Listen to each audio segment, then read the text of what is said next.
It's now time for Chakotay's Odyssey, featuring the adventures of Janeway. Okay, what do you have for us this time around? You don't sound excited about this. Well... You know, I've been watching the old ones, our segments on this, and they're hilarious. Especially when I watch the first ones, because you're just angry and arguing with me on everything. Stuff up. And as soon as you tapped out from watching it after episode 4, season 1, by the way, and you were so much happier then. You're so much happier just going along with, what's happening now? Why are they doing this? Why are they being so dumb? Instead of having to watch it. Why don't their tricorders ever work? Why don't they have a science officer? Two big questions. I watched season 2, episode 4. It's called Elogium. I don't know what that means. Sounds like that term in the Orville. I think you would like this episode. Maybe. Because now everyone's in it. And a lot of them are doing their parts because, stars of the show. But this episode focuses mostly on Cass. Oh, great. My gosh. This episode, am I boring you already? Yes. This episode Kitty's just sleeping. is all about hormones and pheromones and gosh. Birds and the bees. And hormones for Neelix? Oh my god. So it starts off with Chakotay. Well, you like that part. And he's just standing there waiting for the turbo lift. For Chakotay. And when the turbo lift doors open, there's two crewmen in there and they're just making out. That's so this is the love episode.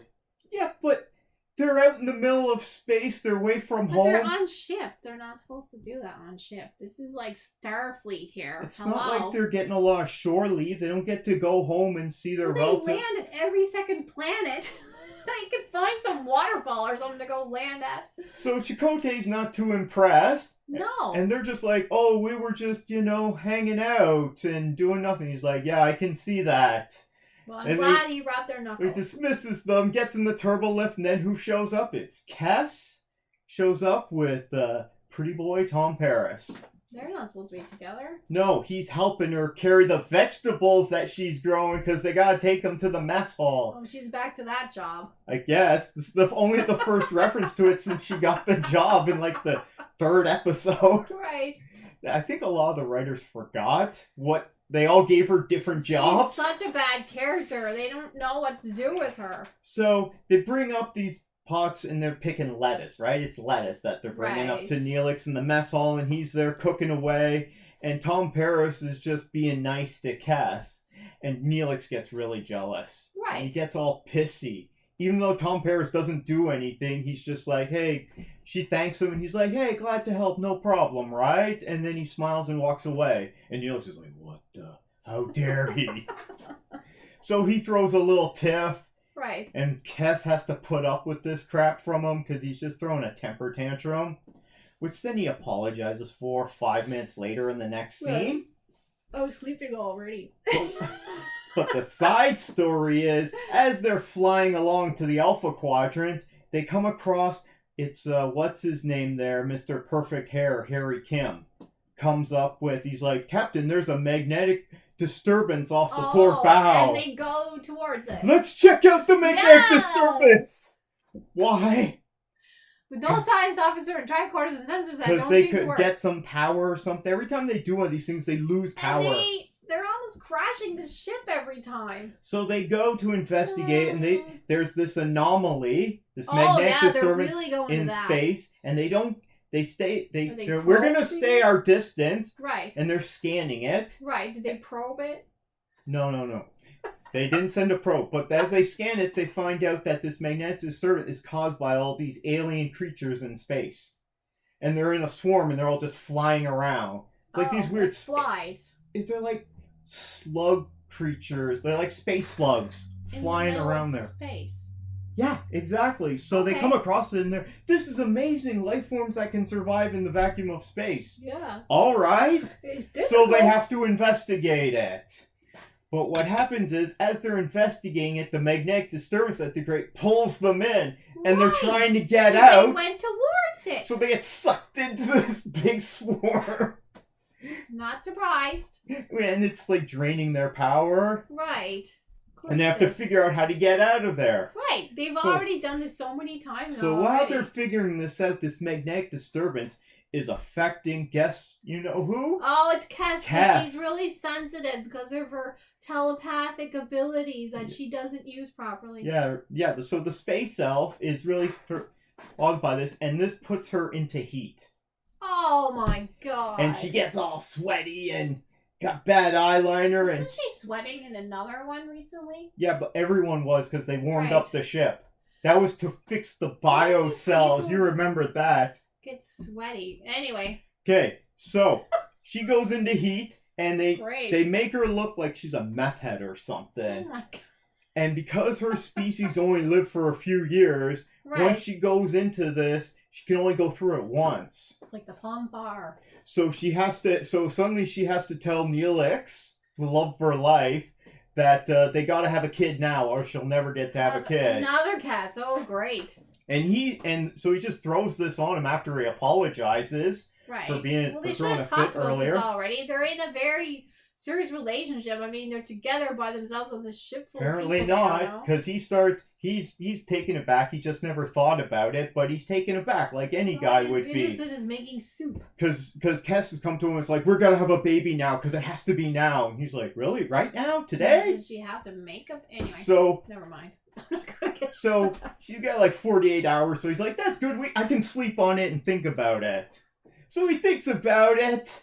And they're dealing with this anomaly at the same time. And so all the cast members make a small appearance. B'Elanna shows up and she's like, I'm doing science as best as I can, Captain. Right, and we'll get out of this. Because eventually they get the impulse engines to work, but they can't use the warp core right now. And see, this is why they need 7 of 9.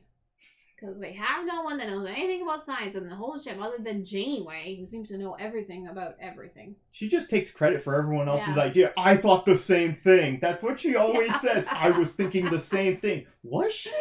Was she really? That's why people realize, listen, they don't know any science on this ship. We need to put someone there. Okay, so let me tell you what happens with Cass. So she's like, we got a mate now, but you can sleep on it. And as she shows him her hands. And her hands have got this, like, yellow fungus growing on it.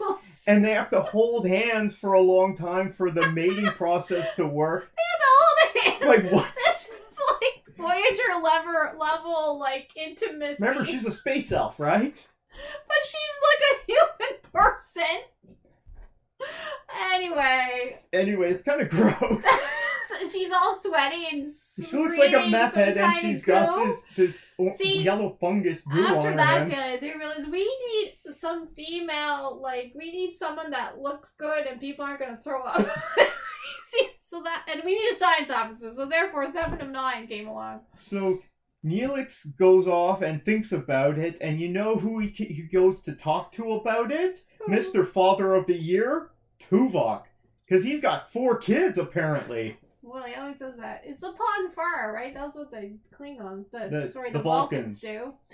Yeah. Okay, so he goes to talk to Tuvok, who's so boring. Apparently he loves being a father. We never see any. He's took off from his kids, and we never saw any pictures. This is the first time he's mentioned it, I think, this series. Dad, so he's got 4 kids. I guess he's got a wife. He hasn't mentioned her. Anyway, so Neelix decides, yeah, we're gonna have a kid, right? Why not?